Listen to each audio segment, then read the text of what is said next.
Those two gentlemen would love to present you now a tad bit about broadcasting of pager messages worldwide over Iridium satellite. This is of specific interest to me because that is widely used on oceans to communicate with drones and autonomous vehicles. So let's see what I learned from this talk, and I hope you learned something as well. Have fun with Zach and Schneider.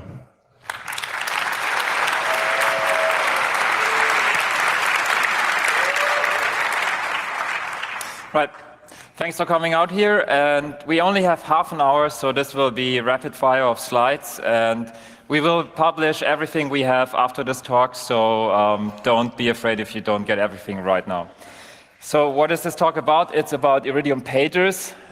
This is one example. And yes, the talk is called Hacking Iridium Pagers. And we actually did that. We had a look at Iridium pagers, but and we also found interesting stuff. I mean, maybe some of you are familiar with the Calypso chipset used in GSM phones. This seems to be predating that thing, and it's inside Iridium pagers. But really, we focused on...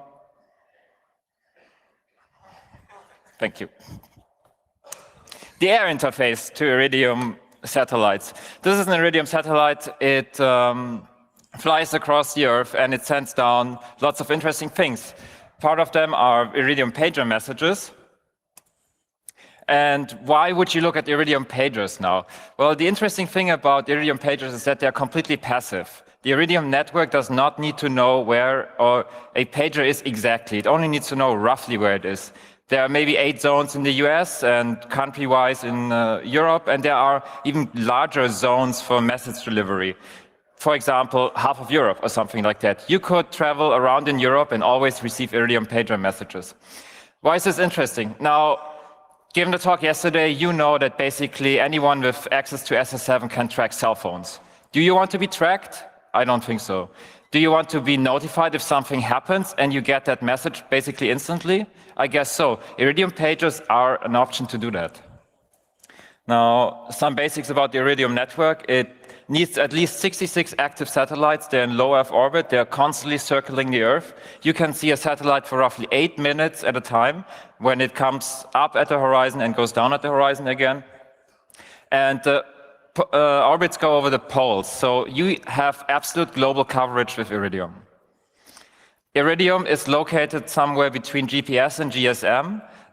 You can see that the Iridium frequency span is quite narrow. It's just about 10 megahertz.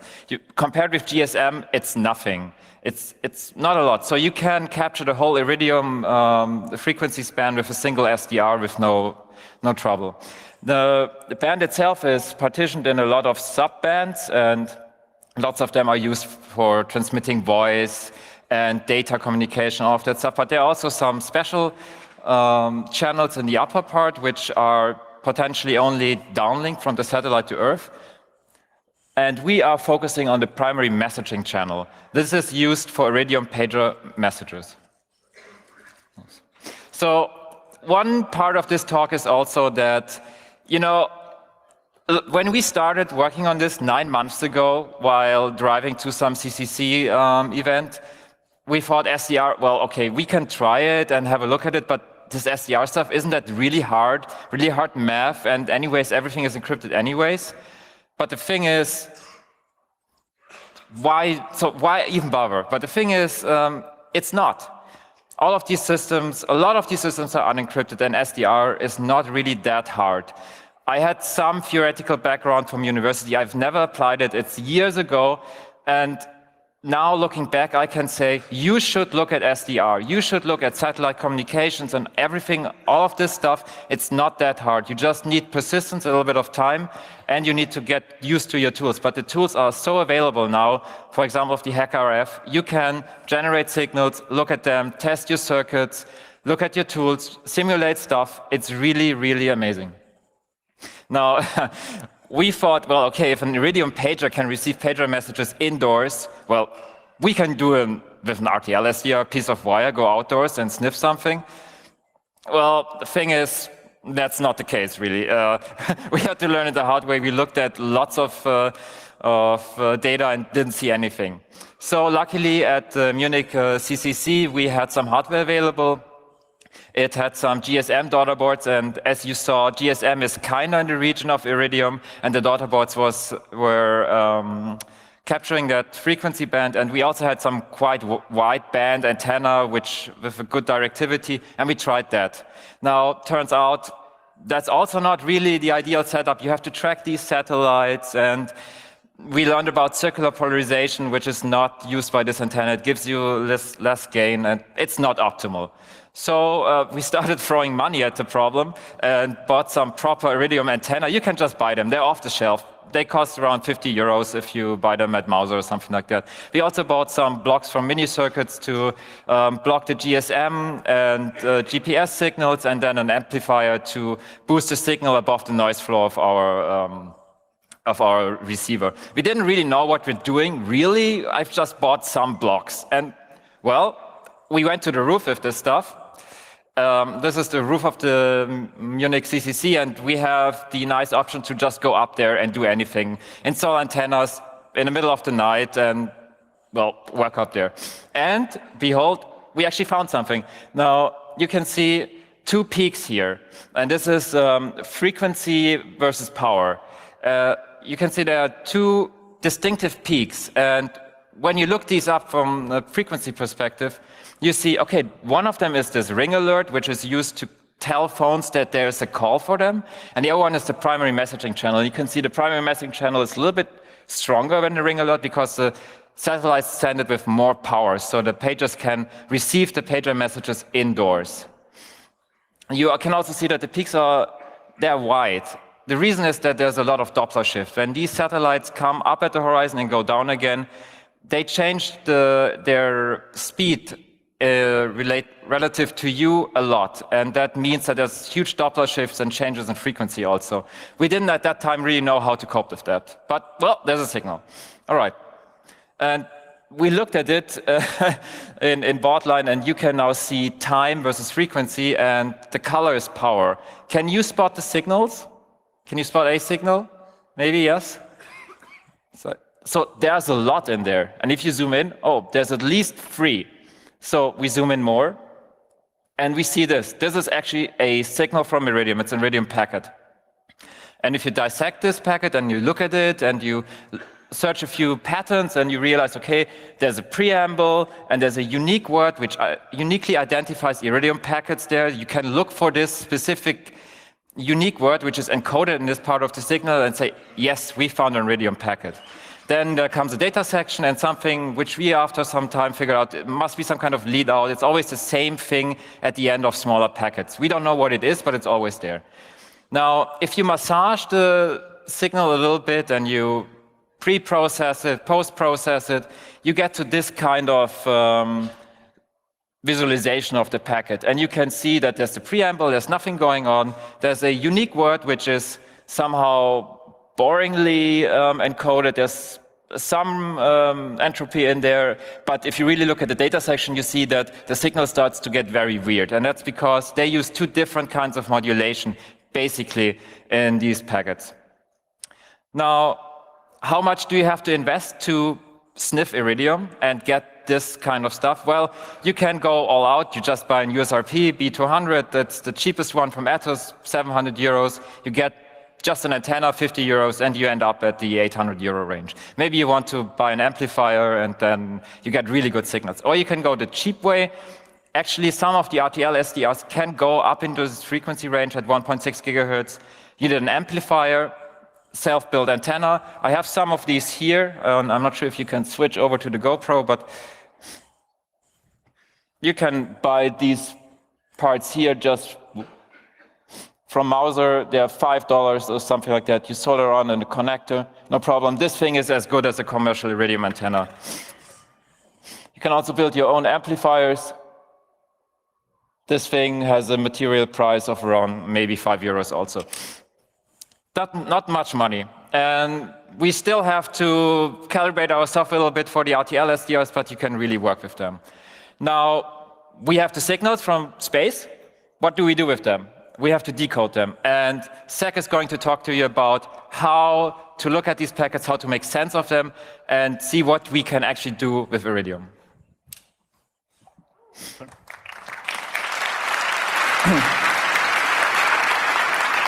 So we have these signals, and then you start searching the internet for information about them, and you find stuff like this. This is a slide of a Iridium confidential slide deck, which is on the internet, and it says the sniffing is probably beyond the reach of all but most determined adversaries, which is like, oh, I like to do that. We started to look at the signal. This is the frequency of the received packets where we have signal over time. And there you can see the Doppler shift. We have the two channels, the ring alert and the messaging channel. And as the satellite flies over you, the frequency you see the packets at changes. And then you can go and pick one of the frequencies and use a simple toolkit to plot what you expect the satellites to be, where the satellites you expect to be, and it's a good match. At least if you use like 5% lower light speed for the calculations. But it matches. We have some tools written. This is a short overview. There's one tool called Runner, which just basically captures the data from the USRP and writes it into a big file. Then there's, which Schneider wrote, a detector, which goes over the file and looks where the signal is high enough, so we received something and cuts it into small little pieces. And then there's the cut and down mix, which conditions the signal, does some signal magic, and outputs the signal mix down to the baseband. And the demodulator just does the QPSK demodulation. The Iridium signal is QPSK modulated most of the time. There's a part which is BPSK modulated, but if you just stuff it through a QPSK demodulator, it still works. You just get a little bit extra bits. So then you get bits after running these tools, and you can stare at them. I replaced all the zeros by underscores because then you can see the differences between zeros and ones better. If you sort them by length, you can see a little bit of structure. And then you can keep staring at them and you notice you can't find any better structure. That's like, okay, this big block of ones, but the other stuff really doesn't make sense. And you realize that there's maybe some error correction on it. And you search the internet for information and you find, yay, you found a document that says it's convolutional error correcting code with rate 3/4 and k = 7. And you look for more documents, and you find another document, and another document, and another document. Guess what Iridium uses? Nope. This is wrong. We spent 3.5 months looking for this stuff, writing code, nothing worked out.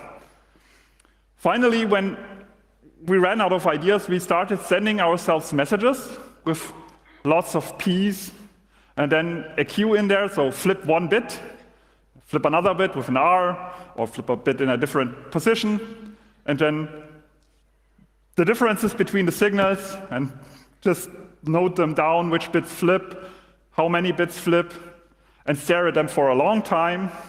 And like 3 months later, as I said, you realize there is, at this stage, no error correction code. It's just interleaving or scrambling. They just sort the bits a different way. It's if you go and write them into the boxes from the bottom right to the top left this way, and read them out this way, then you get the better bits. They look like this. And as I said, we send packets with big P's. And now you can look at them and try to see if you see them. Replace the zeros by underscores. Maybe you can see them now. Yes, here they are. If you look at the signal like this, you see there's some bits in between. So there's probably still some error correction. The most probable thing is a Reed-Solomon or a BCH code. You go to the Wikipedia page and read all the stuff because you have never heard about it. And you realize that there has to be a generator polynomial. Yay. And the math to build one for a specific case is tiresome and not really easily understandable. But if you look at it really hard, you realize it's just an n-digit binary number, 1 digit longer than the checksum is.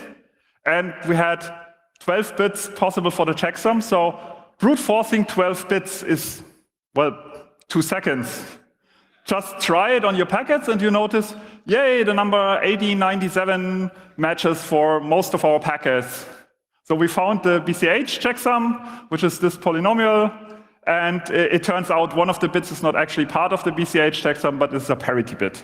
I don't know why they use it error code and then a parity bit, but they do. And if you know what it is, then you can search on the internet and find one document that says, yay. So the packet layout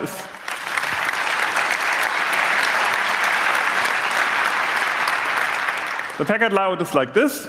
There's a descrambling block is 64 bits long, and it contains two times the same part after each other. Is the payload, the checksum, and the parity bit. The first bit is separate because it is part of the checksum as normal, but most of the packet structures we found do not actually use this bit. As you can see, the P's do not use this, the message part does not use this bit. I don't know why, but that's it. Then we take a look at the decoded message. So we have the bit stream now, and removed all the checksums, and we have just bits. And then you try to find out what the format is. And this is an example packet. It's a pager message packet. So you have some fields, the block, the frame, and the group number, which tell us where inside the bigger Iridium protocol the packet is. That's, if you want to read the message, it's not really important. It's important for the pager, which only wakes up every 20 seconds and tries to know when it has to wake up next. There's a length information in there. There's some fields that are always 0. There's a field that we still do not know. Actually, in the last few days, it is a checksum, but I have not really realized how it's calculated. But you can kind of see bit flips mirrored in there. You have other stuff like the message index. A pager message that is longer than about 60 characters gets split up in multiple packets. This is the most convoluted way to specify how many packets there are in a message that I've ever seen. So this message is part 2 of 2 packets. So they start with a 1 bit to tell you, yes, it is more than one message. Then you use 4 bits to specify how many bits you need to encode how many packets there will be. So it needs 1 bit. Then we have 2 times 1 bit, which says it is the second message of 2 in this case. If you just write the numbers directly in the stream, it would be shorter. But if they want to do it, they can do it. Then we have a checksum over the complete message, and a sequence number, which is used by a pager to know if it missed a message, or if it's the same message again. So it can tell you, oh, you received a message, but you have missed one in between, because the pager has no back channel, and if it misses a message, it's gone. So the rest of the packet is not very interesting. It contains the message.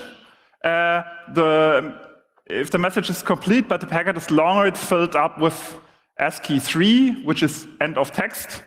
And the descrambling block is 64 bits long, and it's filled up with 1 bit if it's not used.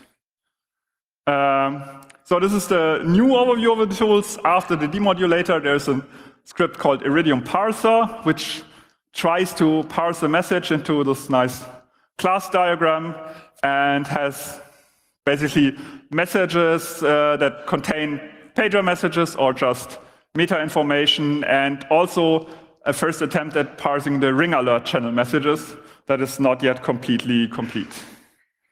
About the timeline, we started, as Schneider said, 9 months ago. we were driving to the Easter egg. I was driving to the Easter egg with a friend who had one of those pagers, and we were thinking, well, this is old and maybe not encoded and interesting. And as you do, you just sit around and talk about it. And a little bit later, the second person said, oh, that's interesting, which was Schneider. And we started really doing stuff and went out and bought the antenna. And about a month later, we finally got our first signal. That was a real boost. Then we tried to do something with the signal. We did this in GNU Radio, GNU Radio Companion. Unfortunately, it turns out GNU Radio Companion is really well suited for continuous signals, but as you saw, the Iridium packets are really short. And, well, we had no prior knowledge and we didn't get anywhere with GNU Radio. We just dumped the signal out in a file and started writing our own tools to work with it. Then we spent 3.5 months staring at bits until we realized, no, there is no k=7 error correction code. And like 3 days after we realized that, we had the first bits. And now we're at Congress. And we can, well, read the pager messages and read some of the ring alert channel. We have some statistics. We have one receiver at our hackerspace, which captures whatever comes down since we started. We've seen 119 unique recipients. The number one recipient receives 16% of the messages. The first 5 is about half of the traffic. What you see is most of the traffic is encrypted, some base 64 strings or similar. We have no idea what that actually is. We've made some attempts to look at the encoded message, but it's just binary garbage. Then we have about 16% of a person we won't name here. About 12% is messages containing the word test or 123 or something like that. About 3%, call me back urgently. 4% had kind of military nature. It's like, call Sergeant Andrews back immediately, or sit rep at 800, or something like that. Or raise your antenna higher, we can't read you.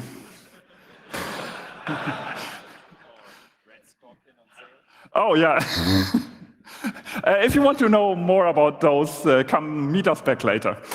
And about 6% regular messages, like, oh, the weather is fine, or I got my internship yesterday. So there's still lots of stuff to do. We still haven't decoded the whole protocol yet. There's also voice communication. There's a few gotchas, like the algorithm. There's supposedly some security there. What we found in the documentation is they use A3 for authentication security. They say authentication security, that makes me think, okay, the voice is probably not secured, but we don't know. And they use a voice codec, which is a proprietary MB family voice codec. We don't know anything about it. But the Osmo GMR people are quite knowledgeable. So we had contacted them and we might try to look at this further.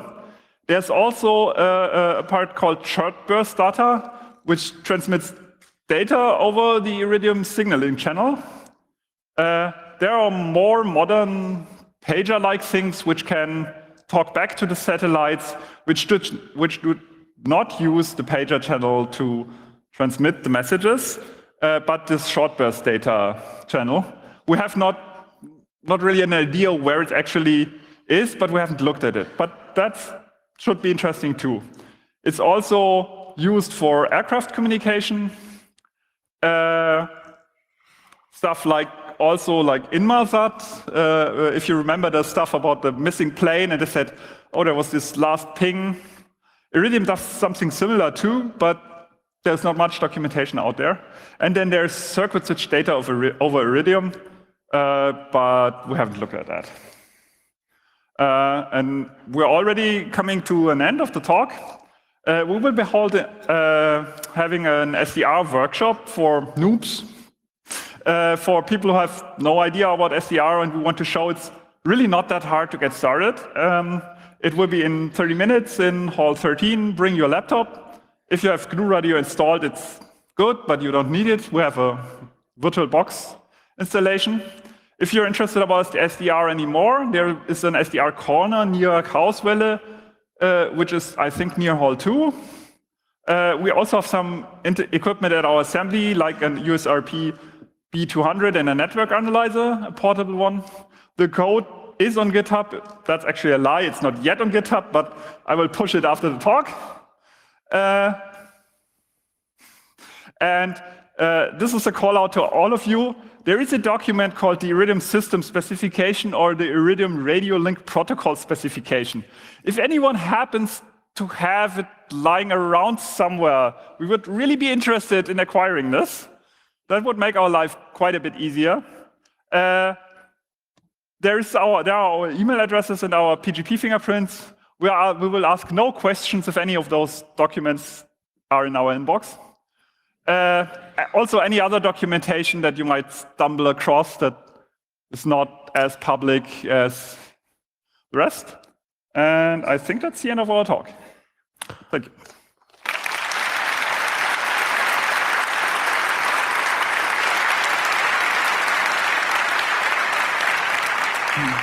I think we have 2 minutes left. Yeah, we have even 3 or 4 minutes left. If you have any questions. Queue up fast behind the microphones, and while you do that, is there a question from the internet?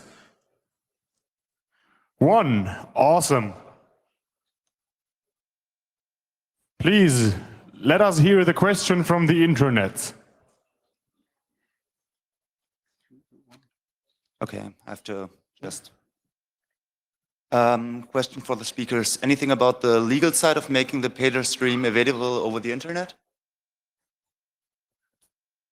The data is sent down from the satellites, unencrypted, everywhere. You don't have to send something to a satellite, you just have to listen.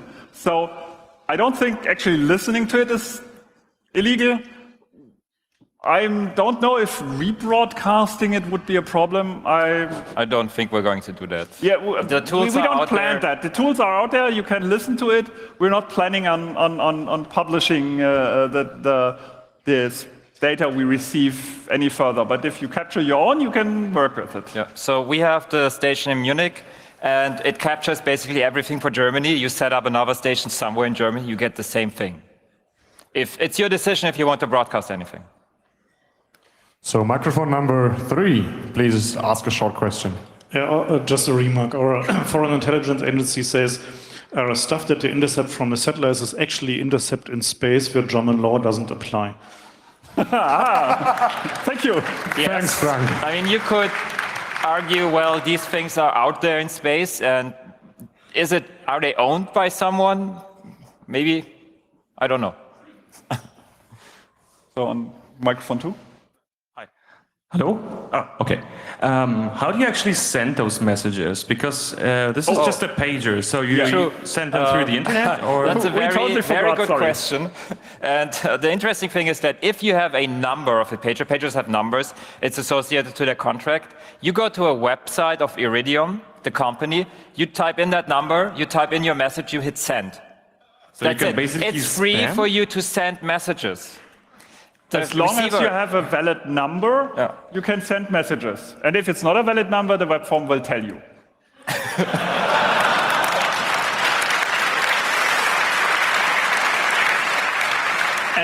and they're 7 digits long.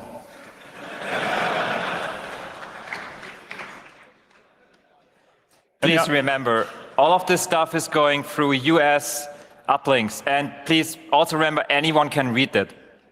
So it's completely unencrypted. So are there any more questions from the Signal Angel? No. No further questions? There's something. Oh yeah, microphone 5. You're winking so nice. Yeah. Go ahead. Maybe I missed it in the protocol, but is it possible to see what number was actually paged in the message? The air interface uses a radio identifier code.